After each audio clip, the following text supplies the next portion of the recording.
Hey everybody, we got a great one today. And you know it's great because it's a repeat. And we only repeat the rare great ones. You see, Peter Ogburn, my producer, and I are taking Christmas and New Year's off because we can. And I chose this one because it's hilarious. I've known Conan for over 30 years now, and he is not just the dean of late-night hosts, but in my mind, one of, if not the funniest comic minds ever. And he's really just a wonderful, generous friend. Now, you will hear wall-to-wall laughter because we taped this in L.A.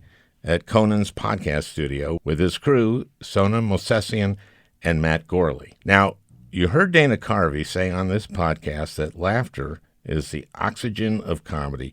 Well, Sona, who's been Conan's assistant since he moved to L.A., is an oxygen tank. Now, I'll give you an example.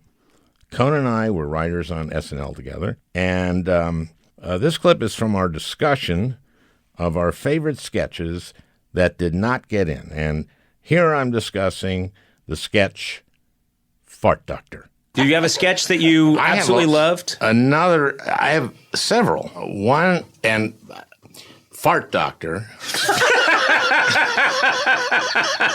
That's so stupid. Say no more. Fart Doctor has an interesting history and life to it because this is what happens.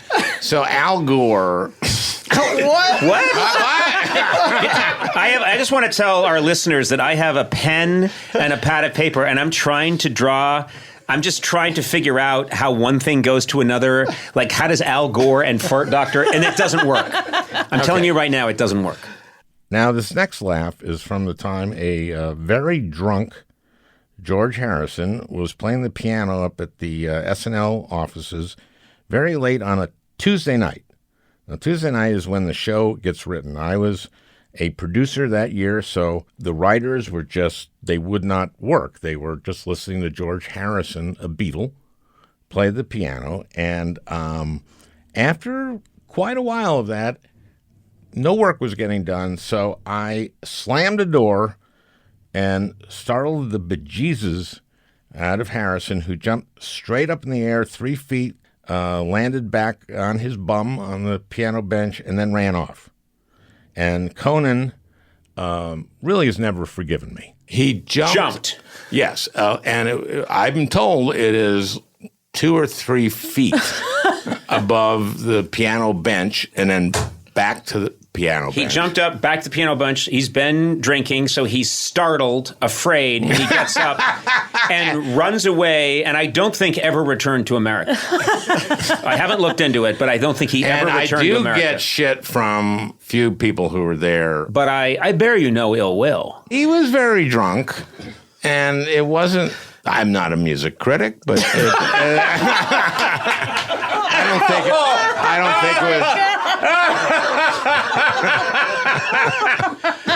Yeah. I just don't think it was his best work. Yeah, it was.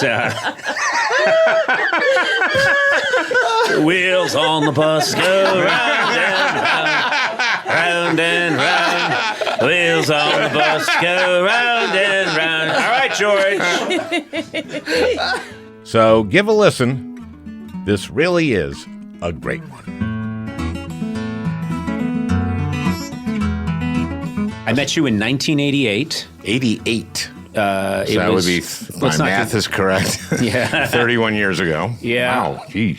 I was a punk kid. I remember very clearly my writing partner at the time, Greg Daniels, and I came to New York to write on Saturday Night Live, and I pitched something. And no. And you laughed the Al Franken laugh. Oh. And I immediately relaxed. I thought we were going to get bounced out of there any second. And I pitched. We had a sketch. Do you remember what it was? Yeah. Okay. It was about a lab professor It was something I used to do for my friends. It's a lab professor who'd be like, who had a lab skeleton. And he'd say, well, here we have, of course, the posterior patella is the thickest of the bones. And then he would look over the skeleton and go, oh God, oh God, oh God, it's a skeleton. He got as scared every time. And you were howling. And then you came up to me and you went, I really like that. And I was Wait just like, a minute. well, I'm sorry, that's how you talk. Oh, wait, no, that was Roseanne Barr. Oh, that was a T-Rex.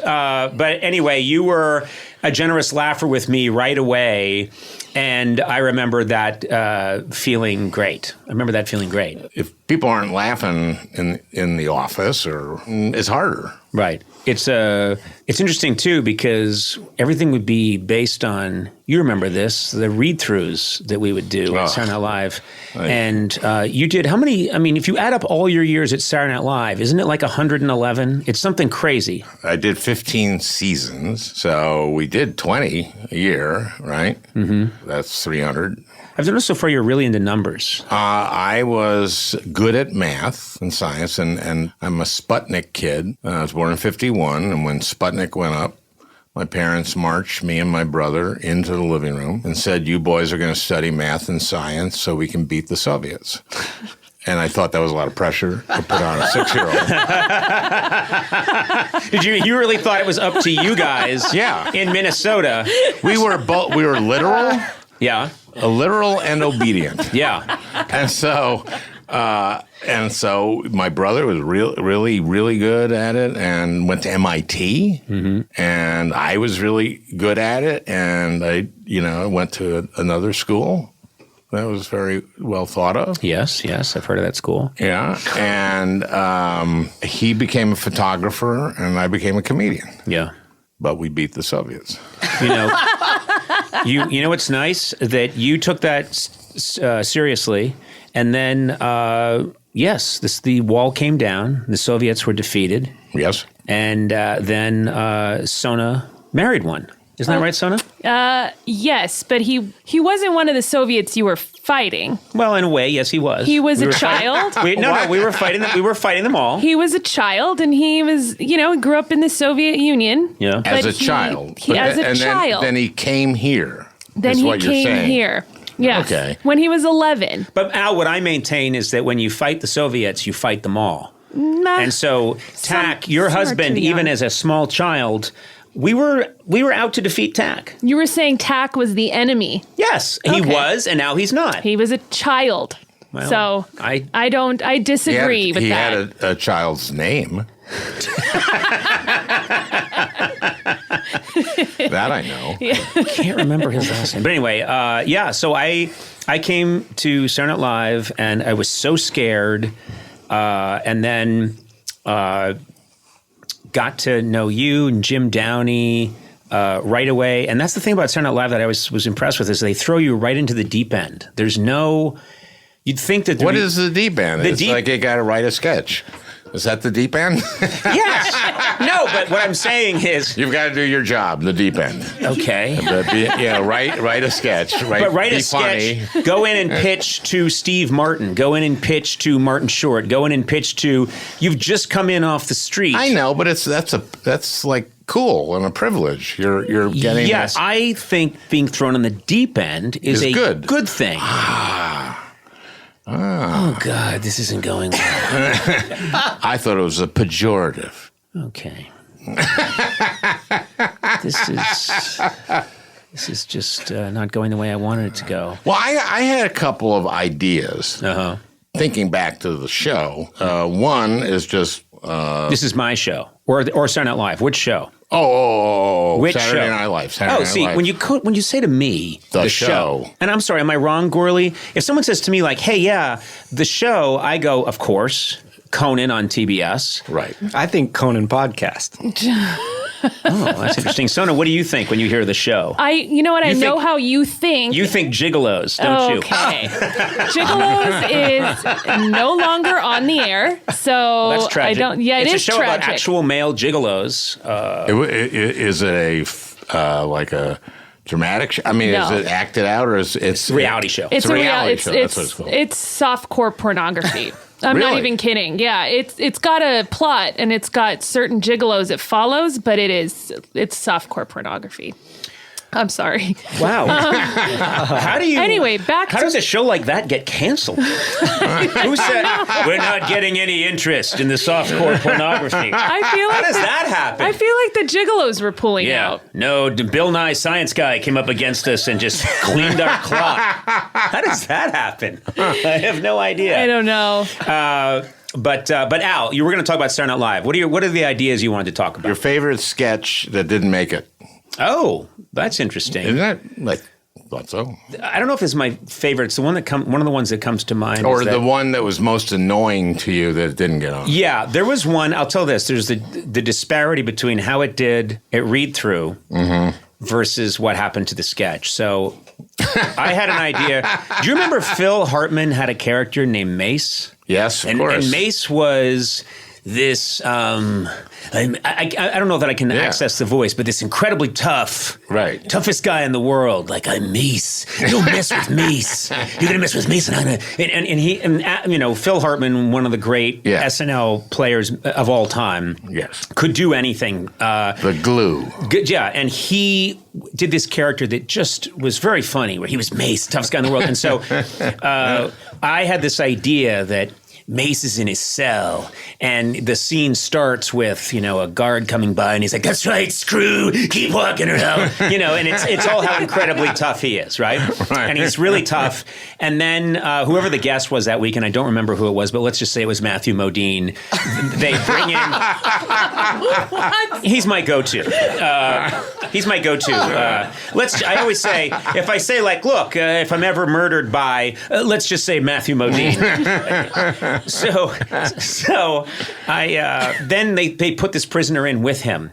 And it's that classic thing where he's like, "You're not going to screw with me. I'm the king of this cell block. See, I'm Mace." And the guy's like, "Whatever. I don't want any trouble." "You bet you don't want any trouble. Because I'm going to rip you a new lungs and I'm going to feed them to you and I'm going to shove them up your ass and sun don't shine, buddy boy." And he does this whole thing. And the guy's like, then the guy lays down in his bunk and Mace looks over and there's the typical, there's a bunk bed. It's a jail cell for two, and there's one exposed toilet in the middle of the room. And Mace is looking over, and it just becomes clear that Mace is shy about pooping.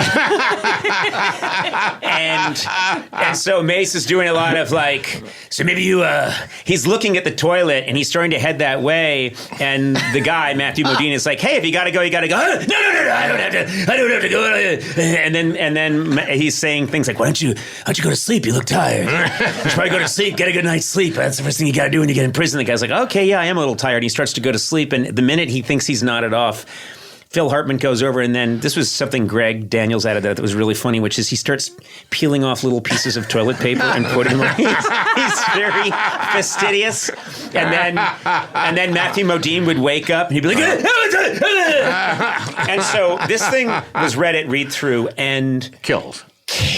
And when a piece kills at read through and people were pounding the desks, the piano in the corners rattling, the acoustical tiles falling. I mean, it was killing. And afterwards, people were coming up patting me on the back. It got applause. Lauren made eye contact with me briefly. And then celebrated with a Tic Tac. And I was like, wow. And then all week long, people were like, "Oh, I can't wait for that. I can't wait for that." And then dress rehearsal.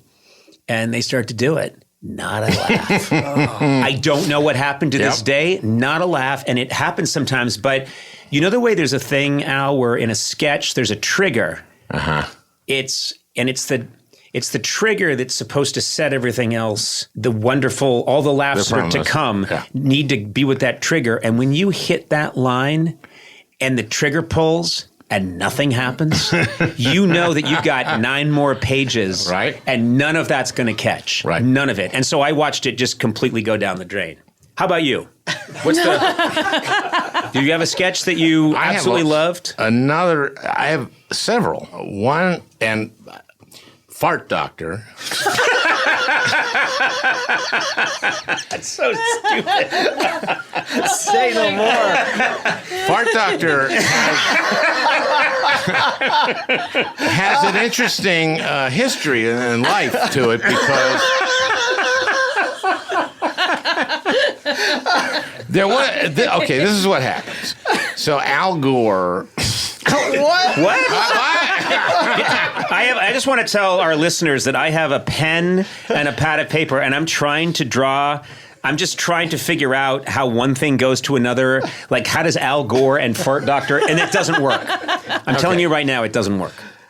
So Al Gore is going to host, and I believe it's 2002. And he asked that I be a guest writer because we're friends. So I come and I think about it. I have some lead time, and so I write this sketch that Al Gore is not right for. Okay, here is the premise. Okay, you have three of our cast members. I remember Amy Poehler being one of them. And they're waiting in a room, and I think Amy was the one who was very impatient and skeptical that this famous diagnostician who can diagnose diseases when no one else can was coming from Duke.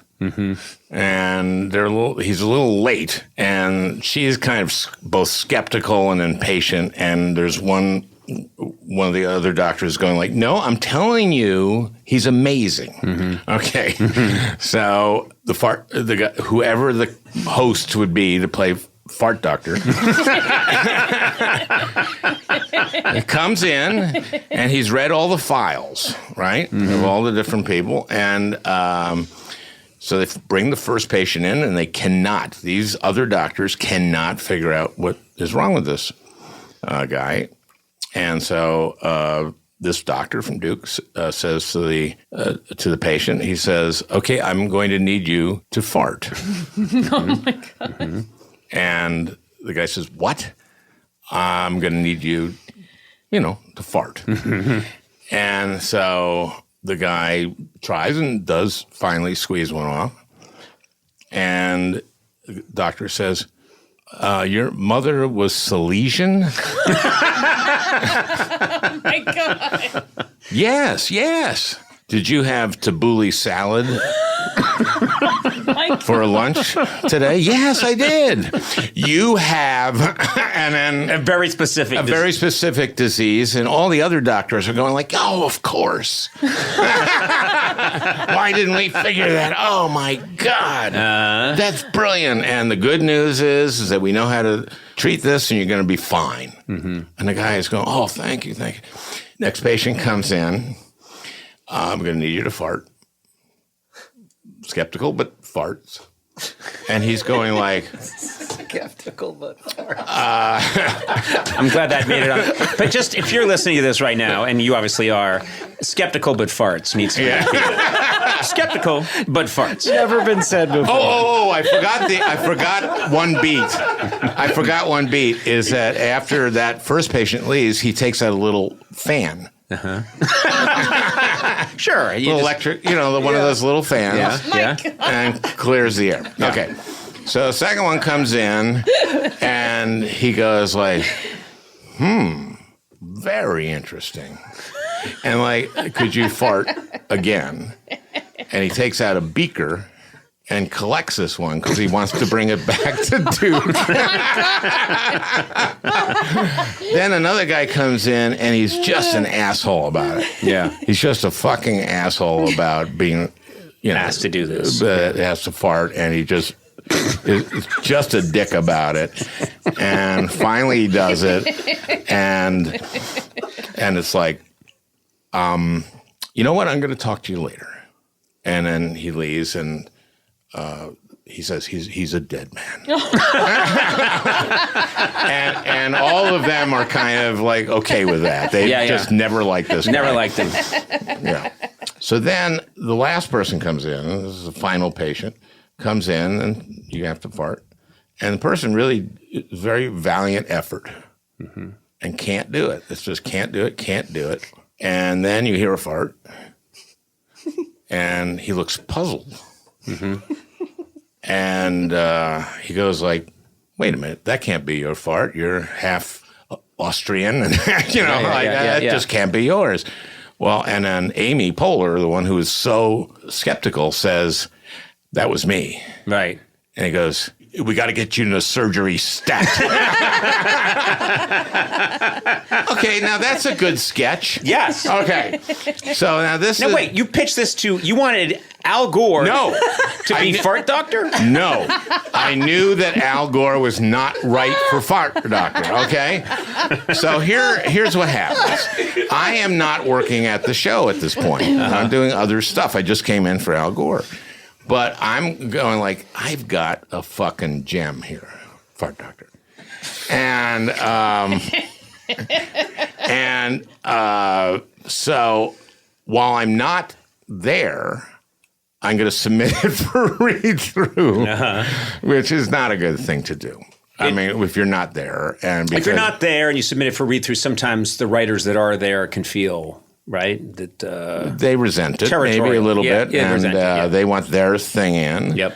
And so, but I'm thinking like, okay, Christopher Walken is a host, so I go like, okay, all right, Christopher Walken. I'll put it through read through with Christopher Walken. Yeah. And then so it goes in and it doesn't get picked, and then another month later, I submit it again and it doesn't get So in. now you know the writers every time Lauren says, all right, next sketch, fart doctor. And they're not there, and they know that this is the 7th week in a row that it's being read, and the pages are crumbling in yellow from age. Yes. They're irritated with you. Okay, right. And Tina Fey was head writer, I think, at the time. And she, so I stopped doing it. It never gets done. It just doesn't get done. So on 30 Rock, they refer to Fart Doctor very often. And, you know, what's going on on the floor? They're rehearsing Fart Doctor. You know, and that's her homage to you. Yeah, I mean, it made perfect sense to say. And then when she meets Matt Damon, and at first I think she in this show she pretends to be something else, and finally she admits that she's the producer and writer for this comedy variety show, and she says, "I write Fart Doctor," and he goes, "I love Fart Doctor." And so it in a way it found a life, you know? yeah, and then here's the thing. She never gave to any of my campaigns. Well, in a way she gave the greatest gift of all. What? She made Fart Doctor immortal. Yeah. It's playing all around the world constantly. So, okay, another one that didn't... This is another sketch. We're talking about sketches that we love that didn't make it on Saturday Night Live. Right. And which one is this? This, weirdly, is another doctor. And it's called That's My Oncologist. And it's a sitcom. It's like a 50s sitcom. And it's the song starts and there's the montage of a sitcom. When it comes to cancer, he's got the answers. He's the best in the biz. But when it's honey, I'm home, he's thick in the dome. That's my oncologist. Bum, bum, bum. And so I submitted it once with a sketch kind of in it as the show. Right. And then I did a next week on, and so the next week worked. Right. And the next week it's take your daughter to work week or day. Yeah. And it's just, he's pointing to these x-rays, I guess, or whatever those are. And she's going, okay, he's a goner. Oh, no. Okay, this one it's in his liver. How old's the daughter? The daughter's like 8, Yeah. And, this is your teacher. And that killed. Yeah. And so I just said, okay, just take the sketch that isn't great out and just do that. And it didn't happen. Here's one of the things, this just reminds me of something I wanted to ask you about, which is when I was watching Saturday Night Live along with everybody else, 75 to 80, you and Tom Davis, I remember watching late one night and you did this sketch. You can remember this better than I can, but there was some sketch where you're doing something throughout this period of time and you're getting progressive. Is it you that's getting progressively sicker? Is it a tumor? Is this the brain tumor? Yes, comedian? the brain tumor comedian, and you're a comedy. Yeah, just tell me, because I remember watching that at home and howling but it was so dark, and I remember at the time thinking nothing this dark has been on television before. I mean, this is, Yeah, this was so we had been doing the Franken and Davis show as a show within the show, and we were on when the show was short. Mm-hmm. So when a lot didn't work, and Lauren put us on in the last half hour. So, but we had been on a number of times. People knew the Franken and Davis show, and you had like a cool animated of your faces. It looked like it's the Franken and Davis show. Anyway, so we come out, and I have this. Bandage, this huge head bandage with a big lump on the bandage is adhesive tape around gauze, and my head's wrapped in it. And Tom says, Al has a brain tumor, right? And he's always, we're a team. But he's always wanted to do a monologue, right, and work alone. Just try that. Right. And I think that I'm really encouraging that because that's his dream, and he's going to do that. And he's a little, he's not doing well, and so just laugh. It was so eerie. And so I go out there and tell the person, have you heard the one about the rabbi who doesn't charge for giving circumcisions? He only takes tips. Okay. And then Tom's going like, Tom's behind, please. Tom's like, isn't that funny?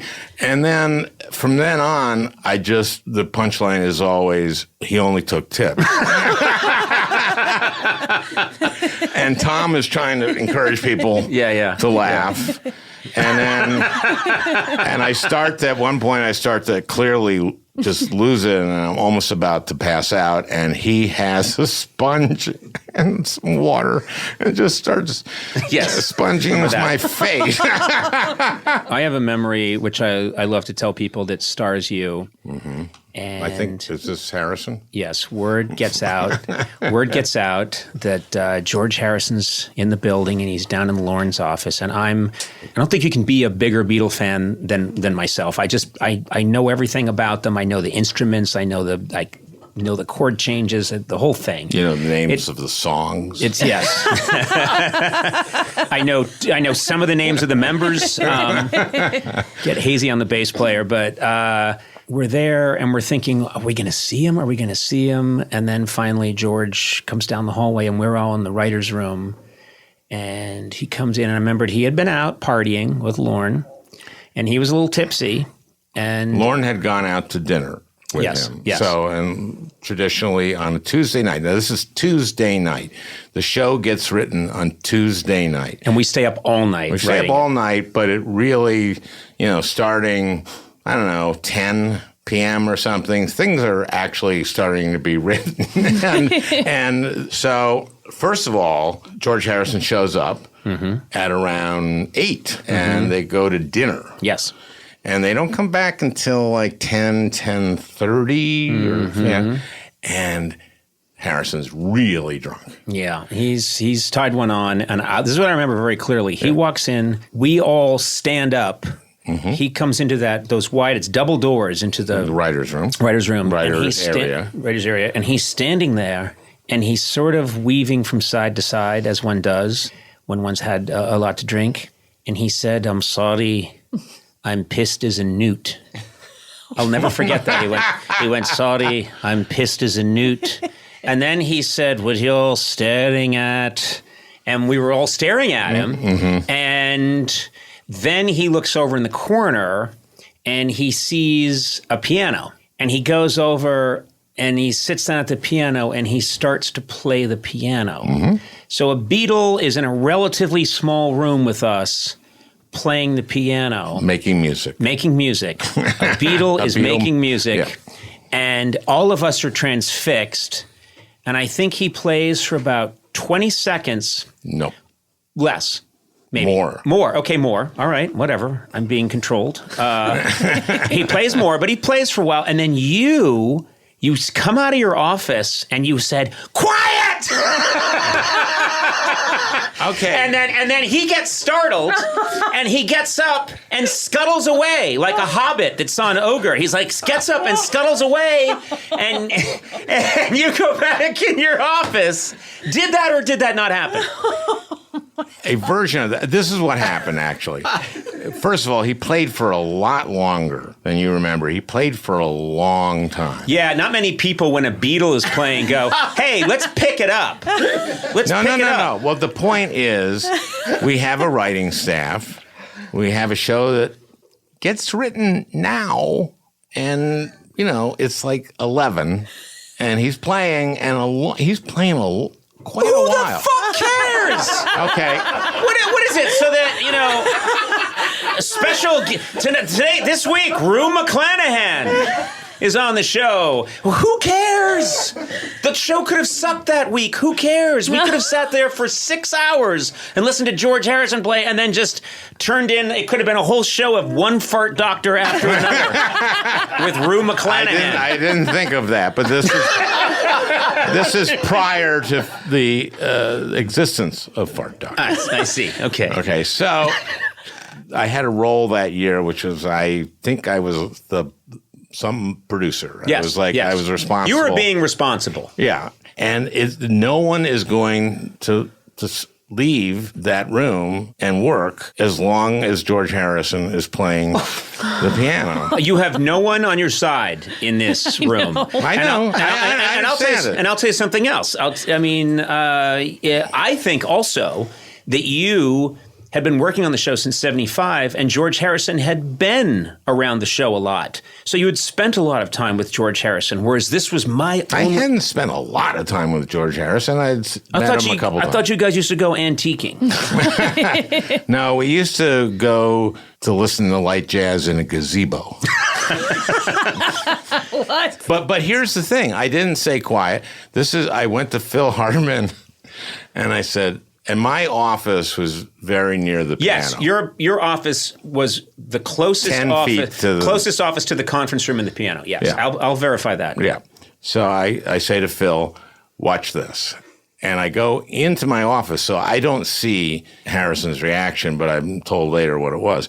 I slammed the door as hard as I can, and I knew that... It sounded like an explosion, and he jumped. Yes, and I'm told it is 2 or 3 feet above the piano bench and then back to the piano bench. He jumped up, back to the piano bench. He's been drinking, so he's startled, afraid, and he gets up and runs away, and I don't think ever returned to America. I haven't looked into it, but I don't think he ever returned to America. And I do get shit from few people who were there. But I bear you no ill will. Okay. But can I ask a question? Because you've told this story before. You sort of made it seem like it was a joke, but were you really telling him to be quiet? Now I'm confused. I think he was doing a bit of a joke. I think you were doing a bit. But I think you were also impatient. I wanted us to have a successful TV show. At any cost. That was kind of my goal. Right. Okay. And he'd been there a while playing. I mean, he had been, and also he was very drunk. And it wasn't, I'm not a music critic, but I don't think it was.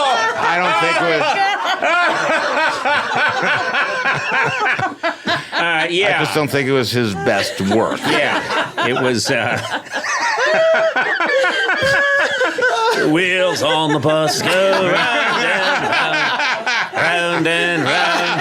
Wheels on the bus go round and round. All right, George. We could put a harmony in here with Wheels on the bus. Yeah. And the Beatles gone, and guess what happens? People get to work, right? And we write a good show. I don't remember if it was a good show. I don't either. It may have been a slightly passable show.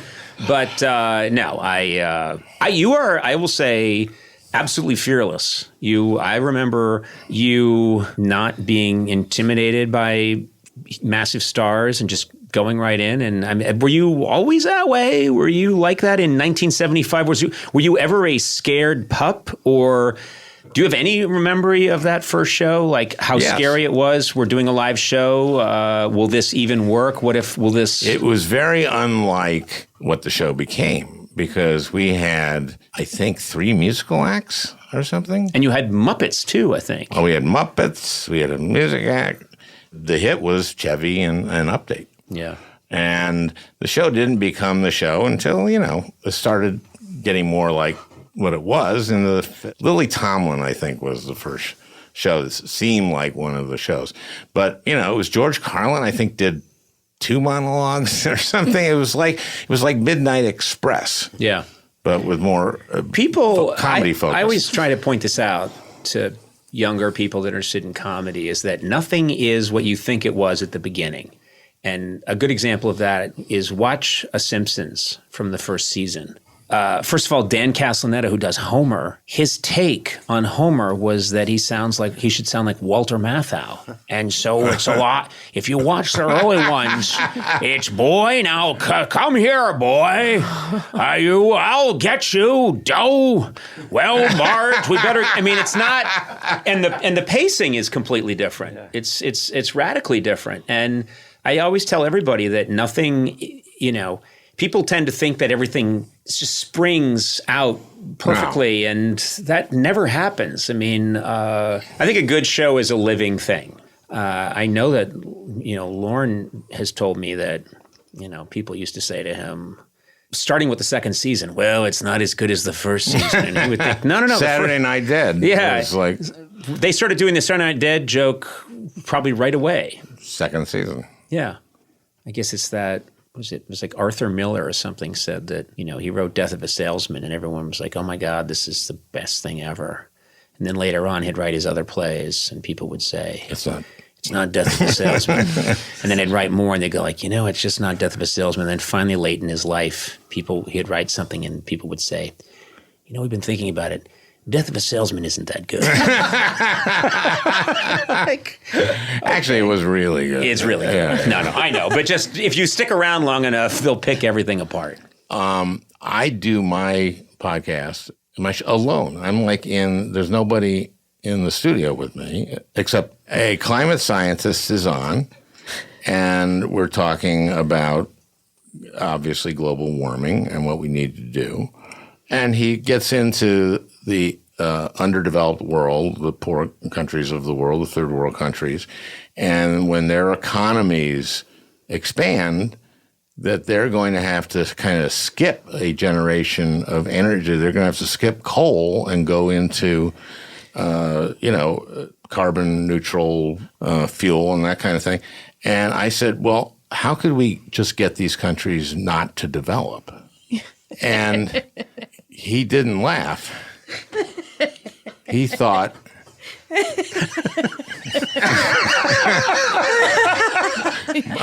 okay, for example, so we had former Energy Secretary Ernie Moniz. I'm laughing already.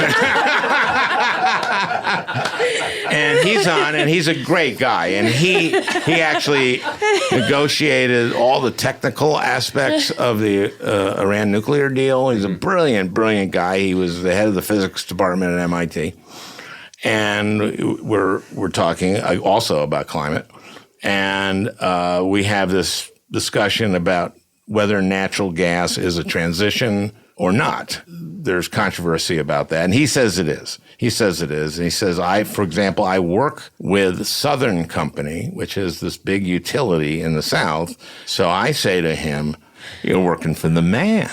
And he goes, well, or the woman. He doesn't know the phrase. Maybe he didn't know the phrase. That's exactly what happened. He's not he just didn't know the phrase working for the man. Yeah. And I think he's 5 years older than me or something like that. And people 5 years older than me know the phrase working for the man. Yes. But I think he was studying physics. He's trying to fix the world. He's busy trying to save our planet from a global disaster. Yeah, so he didn't. And you're angry that he's not up on his. I'm not angry. I know. I'm not angry. I'm going like, I really respect him. I think he was a great public servant. He's a great mind, and he's a tremendous asset to this country and the world. But I just kept making fun of him. Hey, can I get you to do? I know you're over, but we can. Yeah, you know how to do of this course. Yeah, stuff. You know how to cut. No, I don't, but this guy does. I don't Okay, know. so You'll chop this up any way you bet want. I will. Yeah. And okay, we had a rewrite table, Yes. right? On Thursdays we rewrite, and the Bush Dukakis debate. All right. Yeah.